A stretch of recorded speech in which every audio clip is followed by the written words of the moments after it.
प्राची ने मार दिया जसबीर को थप्पड़। जी हाँ दोस्तों, कुमकुम भाग्य के आने वाले धमाकेदार एपिसोड में जब जसबीर पूर्वी को पाने के लिए राजवंश से लड़ाई करेगा, तभी राजवंश जसबीर को कंट्रोल करने के लिए जसबीर का हाथ जबरदस्ती बांध देगा। तभी पूर्वी को ढूंढती हुई प्राची ऊपर राजवंश के कमरे में पहुंचेगी और राजवंश जसबीर को अरेस्ट करने के लिए पुलिस वालों को फोन कर दिया होगा। और पुलिस वालों के साथ जब प्राची कमरे में आएगी और आशुतोष की माँ प्राची को पुलिस वालों के साथ ऊपर जाती हुई देखेगी, तभी आशुतोष की माँ प्राची पुलिस वालों के साथ ऊपर कमरे में आएगी। जहाँ पर जब प्राची राजवंश पूर्वी के सामने जसबीर का हाथ बंधा हुआ देखेगी, तभी प्राची को काफी बड़ा शौक लगेगा। जहाँ पर प्राची के पीछे खड़े हुए इंस्पेक्टर अपने कांस्टेबल को कहेंगे कि इसे अरेस्ट कर लो और अभी के अभी इसे पुलिस स्टेशन ले चलो। तभी यह सुनकर प्राची पुलिस वालों को कहेगी कि नहीं, रुकिए जरा। जिसे सुनकर तभी प्राची अंदर कमरे में आएगी। तभी जसबीर प्राची को कहेगा कि आप क्या चाहती है और आपकी बेटी क्या चाहती है, क्या ये सब आपको नहीं पता? आपकी बेटी ना ही मुझसे शादी करना चाहती है और ना ही आशुतोष के साथ शादी करना चाहती है, तो फिर आपकी बेटी किसके साथ शादी करना चाहती है? ये जब जसबीर पूर्वी को बदनाम करते हुए कहेगा,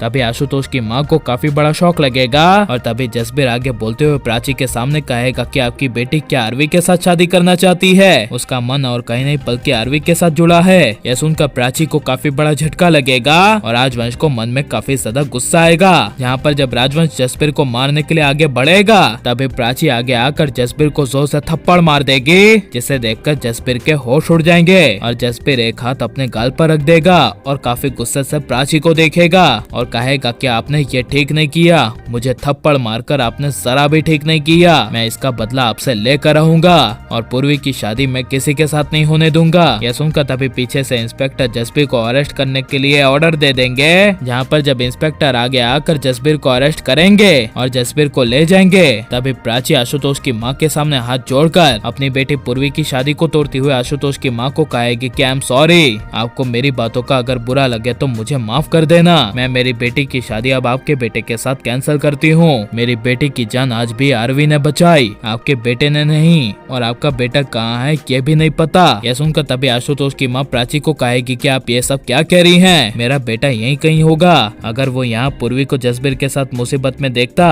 तो मेरा बेटा आपकी बेटी पूर्वी को जरूर बचाता और जसबीर को अच्छे से सबक सिखाता। तभी यह सुनकर बिना बोले प्राची आशुतोष की माँ के सामने हाथ जोड़ लेगी और कहेगी रहने दीजिए, हमें आपके बेटे का इतना बड़ा उपकार नहीं चाहिए। ऐसे प्राची अपनी बेटी पूर्वी का हाथ पकड़कर राजवंश के साथ अपने घर चली जाएगी। जहाँ पर जब आशुतोष अपने कमरे में से एक लड़की के साथ रोमांस करके आएगा और शादी के मंडप के आसपास देखेगा कि कोई भी नहीं है और पूर्वी और उसकी फैमिली जा चुकी है, तभी ये सब देखकर आशुतोष को काफी बड़ा शौक लगेगा। जहाँ पर जब आशुतोष अपनी माँ को कहेगा कि पूर्वी कहाँ पर गई और उसकी माँ और उसकी फैमिली क्यों नहीं दिखाई दे रही है, वो सब कहाँ है? तभी यह सुनकर आशुतोष की माँ कहेगी रिश्ता टूट गया, अब तेरी शादी पूर्वी के साथ नहीं होगी, वो लोग हमारी बेइज्जती करके चले गए। जिसे सुनकर आशुतोष अपना बदला लेने के लिए पूर्वी के पास पूर्वी के घर जाएगा। जहाँ पर जाकर आशुतोष पूर्वी की बदनामी करेगा और तभी माता जी के सामने राजवंश पूर्वी के मांग में सिंदूर भर देगा। और आप राजवंश पूर्वी की जोड़ी को बनते हुए देखना चाहते हैं क्या नहीं? और प्राची अपनी बेटी पूर्वी की शादी ऐसे लड़के आशुतोष के साथ तोड़कर सही करेगी क्या नहीं? ये सब हमें कमेंट में जरूर बताएं और आप प्लीज इस वीडियो को लाइक शेयर हमारे चैनल को सब्सक्राइब कर मिलता है नेक्स्ट वीडियो में। Take care.